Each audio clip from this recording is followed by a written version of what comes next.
ఒకవేళ road down అయిందంటే east facing north facing ఇల్లు అయ్యి రోడ్డు కానీ డౌన్ అయిందంటే వాస్తురీత్యా అవి కలిసి రావాలి ఆ ఇళ్లలో. అదే వెస్ట్ ఫేసింగ్ అయితే సౌత్ ఫేసింగ్ అయితే కొంతవరకు పర్వాలేదు, పెద్దగా దోషం అనక్కర్లేదు. కానీ ఈస్ట్ నార్త్ ఫేసింగ్ అయ్యి ఇల్లు అయ్యి ఉండి మీకు రోడ్డు కానీ డౌన్ అయితే వాస్తు బలం పోయినట్టే. ఒకసారి ఇల్లు డౌన్ అయితే హైట్ చేయాలంటే అది వాస్తు రీత్యా ఎలా ఉన్నా కానీ ముందు కన్స్ట్రక్షన్ రీత్యా హైట్ చేయాలంటే చాలా కష్టమైన పని అది. మనం ఫ్లోరింగ్ తీసి హైట్ పెంచుదామంటే మీకు గుమ్మాలు పైకి ఎత్తలేము, గుమ్మాలు హైట్ తగ్గిపోతాయి. అలాగే కిటికీలు పర్వాలేదు కానీ గుమ్మాలు హైట్ తగ్గిందంటే మనం నడుస్తానికి ఇబ్బంది, లోపలికి వెళ్ళి రావడానికి.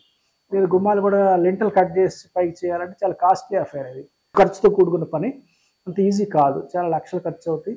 అలాంటి పరిస్థితి రాకుండా ఉండాలంటే ముందే మీరు కట్టుకున్నప్పుడే ఇంటి ఫ్లోరింగ్ ఎక్కువ పెట్టుకోవాలి. ముఖ్యంగా మీరు కాంట్రాక్ట్ ఇచ్చినట్టయితే డెఫినెట్గా ఈ విషయాన్ని కాంట్రాక్ట్తో మాట్లాడి మీరు ఫిక్స్ చేసుకోవాలి. లేదంటే కాంట్రాక్ట్స్తో వాళ్ళు ఎక్కువ మట్టి నింపాలి ఖర్చు అవుద్దని చెప్పేసి ఏదో మినిమం పెట్టేసి వెళ్ళే అవకాశం ఉంటుంది.